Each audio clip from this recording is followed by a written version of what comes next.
Week 2. All right, week 2. Here we go. You know what? I was looking at the film last week, and I know what you're thinking. Josiah, that was just a little over the top. You tried to do video of the week. You tried to do what's that sound, and I understand that that's a little bit ridiculous. And so I did the only logical thing.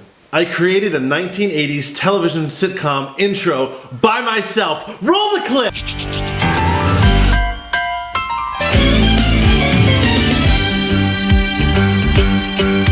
It's a rare condition this day and age to read any good news on the newspaper page. And love and tradition of the grand design, some people say, is even harder to find. Well, then there must be some magic clue inside these gentle walls, 'cause all I see is a tower of dreams, real love bursting out of every scene. Days go by, it's the bigger love of the family.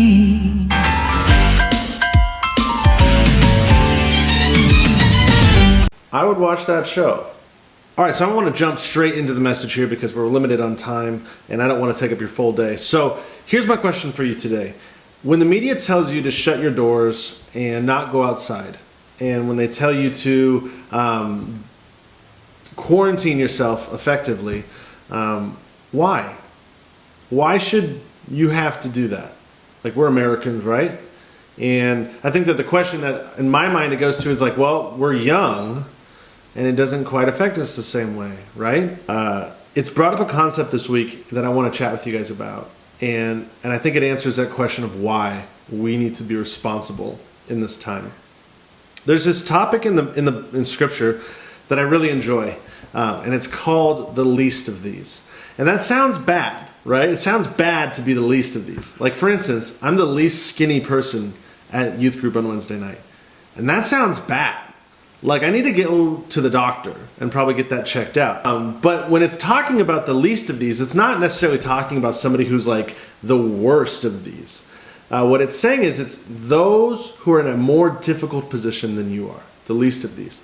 And so in our case right now, the least of these that they're referring to would be those who are vulnerable, those who are defenseless against the virus, and those who you could have an impact on for good. Anybody who's just in a spot where you could enhance their life. So what I'm not saying today, what I'm not saying is that the elderly are the least of us. That's not what I mean. Or that they're the worst of us or anything like that.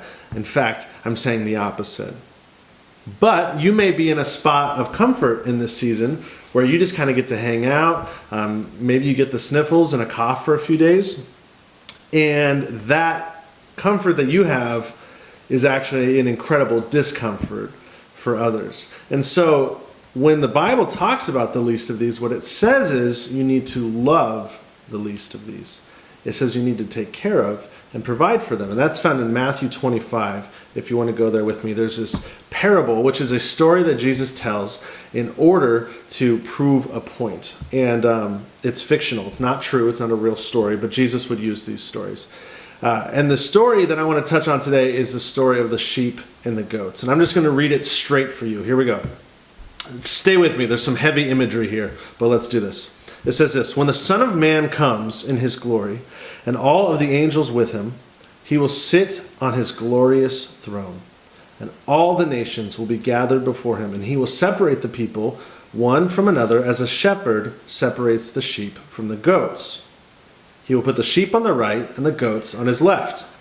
And then the king will say to those on his right, "Come, you who are blessed by my Father, take your inheritance, the kingdom prepared for you since the creation of the world.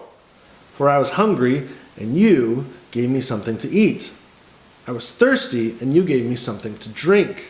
I was a stranger, and you invited me in. I needed clothing, and you clothed me. I was sick, and you looked after me. I was in prison, and you came to visit me." And then the righteous will answer him, "Lord, when did we see you hungry and feed you? When were you thirsty, and we gave you something to drink? When did we see you as a stranger and invite you in, or need clothes to clothe you? When did we see you sick or in prison and go to visit you?"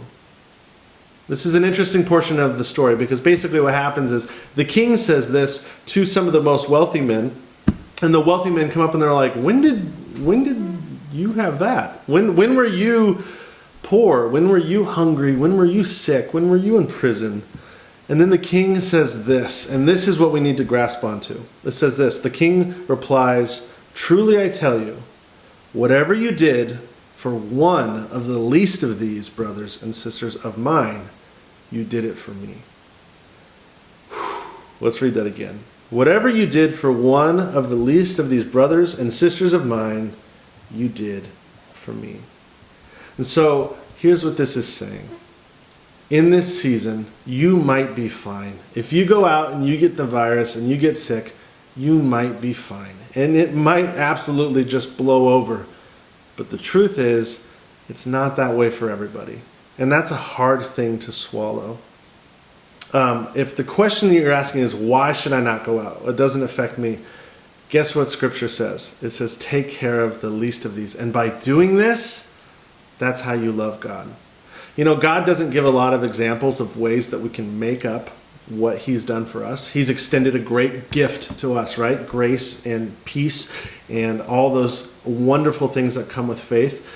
But one of the biggest things that he does say makes him absolutely feel loved is when we take care of those who he loves most, the least of these.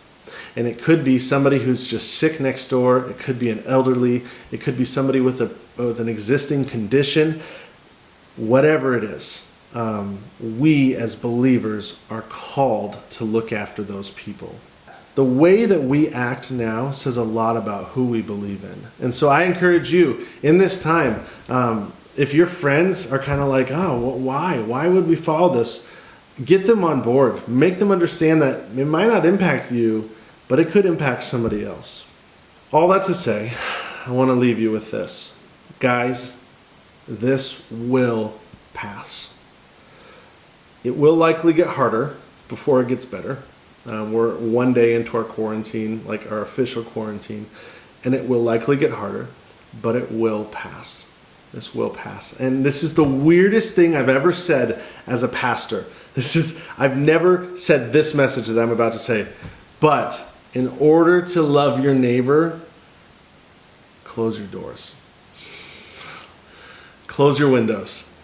Don't go out. If you don't have to, don't. Stay inside. Let's not be part of the problem here.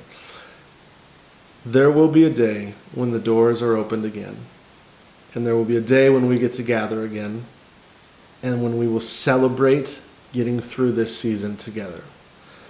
But until then, do your part and love and care for the least of these. Will you do that with me today?